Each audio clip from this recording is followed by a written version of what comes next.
Setelah operasi mata, Nyonya Yin mengetahui bahwa dia akan mengalami kebutaan sementara, dan matanya membutuhkan waktu 3 hari untuk pulih sepenuhnya.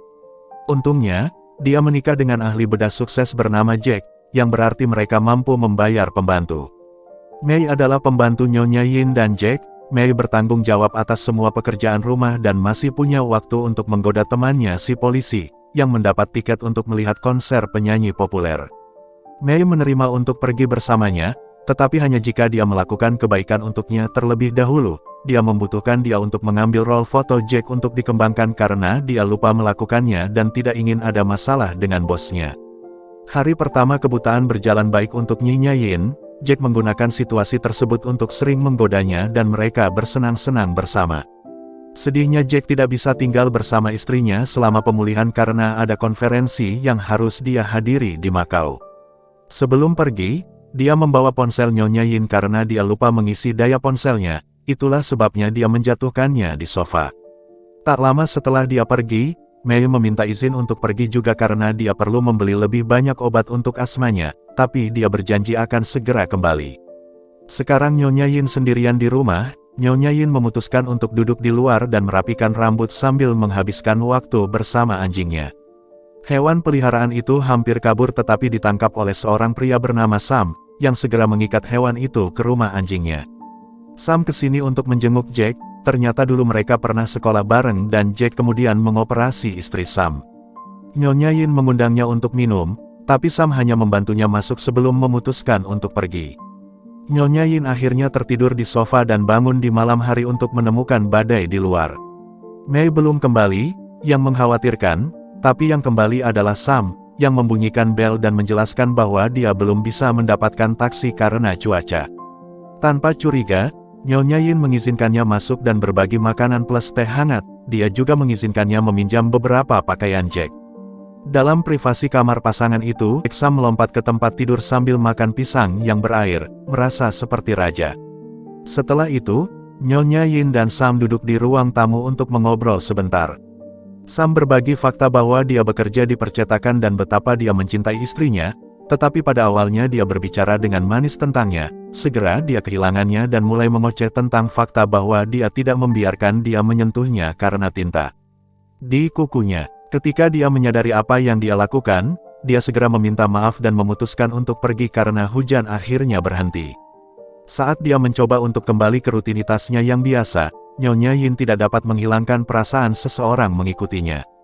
Dia memutuskan untuk mengabaikannya untuk saat ini dan mandi. Tetapi perasaannya sebenarnya tidak salah, Sam memang ada di rumah dan mandi bersamanya. Dia membuatnya diam dan membiarkan tangannya berkeliaran di sekitar Nyonya Yin tanpa menyentuh semacam permainan psiko yang memuaskannya dengan kendali yang menyeramkan. Namun dia tidak bisa menahan diri untuk melangkah lebih jauh dan meludahkan air padanya, menyebabkan Nyonya Yin panik. Sam melarikan diri, tetapi ketika Nyonya Yin dengan hati-hati turun untuk melihat apa yang terjadi, Sam muncul dengan berpura-pura telah kembali dari jalanan dan berpura-pura melawan penyusup dan mengusirnya dari rumah. Setelah itu, Sam memasukkan obat tidur ke dalam segelas susu yang dia berikan kepada Nyonya Yin untuk membantunya menenangkan diri sebelum pergi keluar, masih berpura-pura mencari penyusup. Begitu dia pergi, Nyonya Yin mengunci pintu dan mencoba menggunakan telepon di meja samping tempat tidur, tetapi kabelnya telah dipotong. Pada saat itu, obatnya masuk dan dia tertidur. Keesokan paginya, Nyonya Yin bangun dan menemukan Sam sedang makan di kaki tempat tidurnya. Dia menyeretnya ke bawah di mana dia menunggu sarapan, tetapi Nyonya Yin tidak mau makan tanpa melapor ke polisi terlebih dahulu.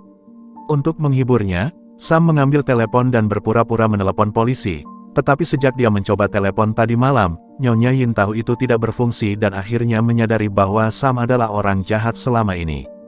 Dia mencoba membuatnya pergi dengan mengatakan Jack akan segera kembali, tetapi Sam tahu dia sedang pergi dalam perjalanan karena dia telah merencanakan ini selama setahun. Dia juga menculik Mei dan memasukkannya ke dalam bagasi mobilnya. Nyonya Yin panik dan mencoba untuk meninggalkan rumah, tetapi menemukan semua pintu keluar terkunci sementara Sam membuat ulah karena digigit tikus. Kemudian Sam memutuskan dia akan merokok rokok mahal milik Jack sementara Nyonya Yin membersihkan kekacauan yang baru saja dia buat. Saat dia bergerak, Sam mendekat untuk menggodanya dan menanyakan pertanyaan yang tidak pantas tentang hasrat batinnya. bertanya-tanya apakah dia pernah menginginkan pria selain Jack. Akhirnya dia mendorongnya ke bawah untuk mencoba menyibukkannya, mendorong Nyonya Yin untuk mengambil poker api untuk membela diri, tapi Sam dengan mudah mengambilnya dan menggigit lehernya sebagai hukuman. Beberapa jam kemudian, Sam membuat makan siang dan membuat Nyonya Yin makan meskipun dia tidak lapar, dengan cepat jatuh sakit setelah Sam mengaku dia yang memasak anjing itu. Sam tidak akan membiarkannya pergi jika dia tidak menghabiskan semuanya, jadi Nyonya Yin harus terus makan sambil menangis sepuasnya. Setelah itu, saat Sam menonton beberapa rekaman keluarga, Nyonya Yin bergegas ke kamar mandi dan memuntahkan semua yang dia makan. Kemudian dia mencoba berteriak minta tolong, tetapi karena tidak ada yang bisa mendengarnya, dia mengalami gangguan saat dia mulai menghancurkan benda-benda di kamar mandi. Begitu dia tenang, dia kembali ke kamarnya, di mana Sam mendekatinya seolah-olah ini semua normal dan mulai berbicara tentang istrinya lagi, menjelaskan bahwa kemudian dalam kehidupan mereka bersama dia mengetahui bahwa dia tidak ingin dia menyentuhnya karena dia telah melakukannya. Laki-laki lain, bukan karena tinta di kukunya. Setelah itu, Sam membuat Nyonya Yin memijatnya dan memberinya makan sambil menonton televisi, memberi waktu pada Nyonya Yin untuk memikirkan sebuah rencana. Dia mulai berpura-pura terkena serangan asma dan menyebut nama Mei, tetapi ketika Sam membawa obat dari tas Mei, dia menemukan itu kosong karena dia tidak pernah membiarkannya pergi ke toko. Karena belum ingin korbannya mati, Sam menerima untuk pergi berbelanja obat lagi, tapi hanya setelah mengunci Nyonya Yin di lemari. Untungnya Nyonya Yin berpikir cepat dan membiarkan sebagian bajunya tersangkut di pintu, membiarkannya membukanya setelah Sam pergi. Pertama dia menemukan kuncinya, tapi Sam telah merusak semuanya. Selanjutnya dia menemukan ponsel Jack yang terjatuh di sofa, tetapi baterainya habis. Nyonya Yin mulai menangis sampai dia mengingat pengisi daya di kamarnya, lalu dia mulai menaiki tangga dengan baterai di tangannya. Saat itu Sam kembali, dan kepanikan membuat Nyonya Yin tersandung dan jatuh. Tidak ada waktu untuk mencapai ruangan sekarang, jadi untuk menghindari Sam mengetahui tentang rencananya, dia dengan cepat memasukkan baterai jauh di antara kedua kakinya untuk menyembunyikannya. Ketika Sam menemukannya, dia tidak curiga dan membawanya ke kamarnya untuk membuatnya minum obat dan istirahat, memberi Nyonya Yin kesempatan untuk memasang baterai pada pengisi daya segera setelah dia pergi. Sore harinya, Sam muncul di kamar untuk meneriaki Nyonya Yin karena dia menemukan obat milik Mei. Sebagai hukuman, Sam mengaku bahwa pria yang berselingkuh dengan istrinya adalah Jack, dokternya. Selama 2 tahun, Sam tidak mengatakan apa-apa tentang perselingkuhannya karena dia ingin istrinya sembuh, tetapi pada akhirnya dia meninggal karena serangan jantung, yang berarti Jack tidak melakukan pekerjaannya dengan benar. Itulah sebabnya Sam ingin membalas dendam dengan melakukan hal yang sama seperti yang dilakukan Jack kepada istrinya pada Nyonya Yin. Nyonya Yin menolak untuk mempercayainya, tapi Sam berjanji dia akan tahu yang sebenarnya saat Jack kembali sebelum dia pergi keluar untuk merokok. Beberapa saat kemudian, seorang pencuri masuk ke dalam rumah dan menemukan Nyonya Yin di kamarnya. Dia mencoba membela diri dengan payung, tetapi pencuri itu dengan mudah mengalahkannya dan mengikatnya ke tempat tidur, mengabaikan peringatannya tentang Sam karena menurutnya dia berbohong untuk menakut-nakuti dia. Kemudian pencuri berkeliling rumah untuk mencuri beberapa barang sebelum kembali ke kamar, berniat untuk bercinta dengan Nyonya Yin. Untuk membela diri, dia menggigitnya, menyebabkan pencuri itu mundur dan menabrak Sam, yang segera mulai memukuli pencuri itu, bahkan membakarnya dengan rokok dan meremas kemaluannya dengan menyakitkan. Selanjutnya, Sam menutup si pencuri dengan memasukkan pisang ke dalam mulutnya sehingga ia dapat menggunakan gunting untuk menyebabkan kerusakan lebih lanjut di antara kaki si penyusup. Setelah pencuri pingsan, seseorang membunyikan bel, itu polisi, yang datang menjemput Mei untuk pergi ke konser.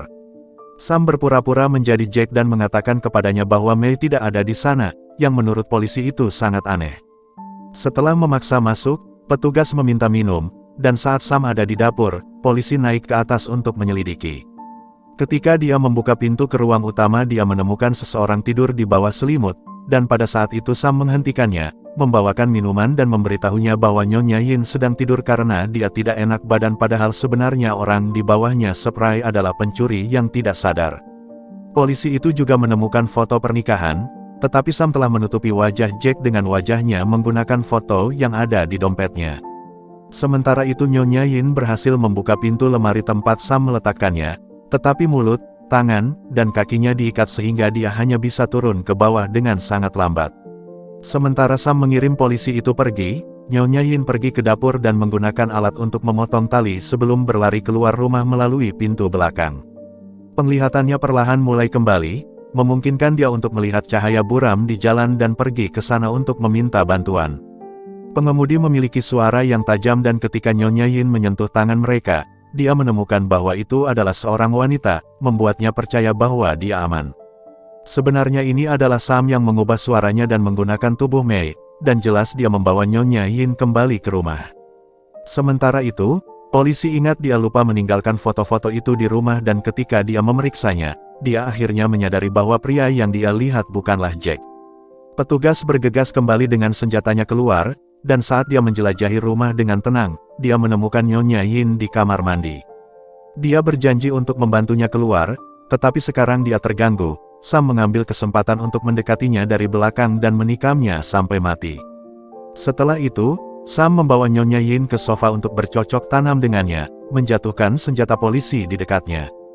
Nyonya Yin berpura-pura terlibat untuk mengalihkan perhatian Sam saat dia mencoba meraih senjatanya, tetapi rencananya terhenti ketika tiba-tiba Jack kembali ke rumah. Jelas dia menganggap ini urusan biasa, jadi Jack mendorong Sam dari istrinya dan menendangnya beberapa kali sebelum berbalik ke arah Nyonya Yin untuk meneriakinya karena pengkhianatannya. Ini memberi Sam kesempatan untuk memulihkan senjatanya dan menembak kaki Jack sebelum membuatnya mengaku bahwa dia memang sibuk dengan istrinya sebelum kematiannya.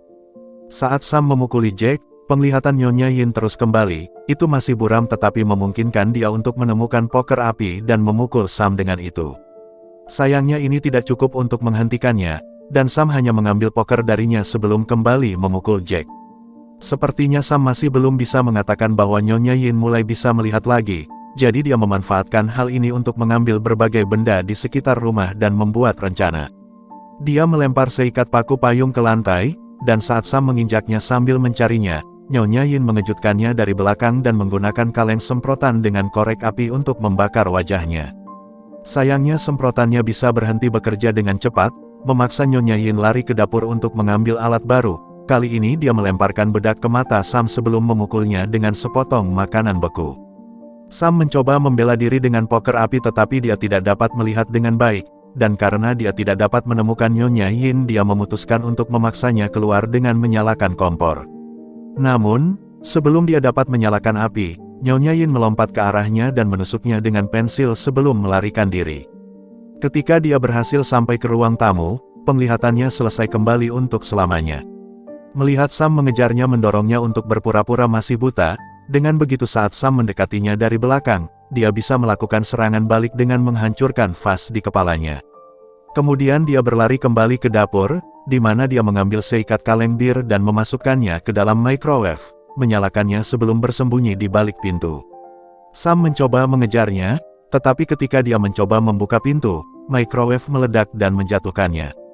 Nyonya Yin keluar, mengira akhirnya aman, tapi Sam sebenarnya bangun dan mencoba menyerangnya. Tidak punya pilihan lain, Nyonya Yin mengambil poker api dan menusuk Sam dengan itu. Setelah itu, Nyonya Yin pergi ke ruang tamu dan menemukan suaminya meminta maaf. Nyonya Yin menolak untuk memaafkannya karena kesalahannya bahwa dia sekarang menjadi pembunuh. Tetapi saat dia mendekat untuk meneriakinya, dia menemukan Sam berada di belakang tubuh Jack yang berpura-pura menjadi dia. Ini adalah pukulan terakhir untuk Nyonya Yin, yang akhirnya kalah dan dengan marah mulai memukul Sam dengan poker api sampai dia mati untuk selamanya. Beberapa minggu kemudian, Nyonya Yin menjalani kehidupan wanita mandiri di kota. Ketika seorang pria acak mencoba untuk naik taksi yang dia hentikan darinya, Nyonya Yin mendorongnya pergi saat dia mengingatkannya bahwa tidak seorang pun boleh memperlakukan wanita seperti orang lemah untuk diintimidasi. Pesan moral dari film ini adalah, jagalah apa yang kalian miliki saat ini, karena banyak orang lain yang menginginkan apa yang kalian memiliki saat ini.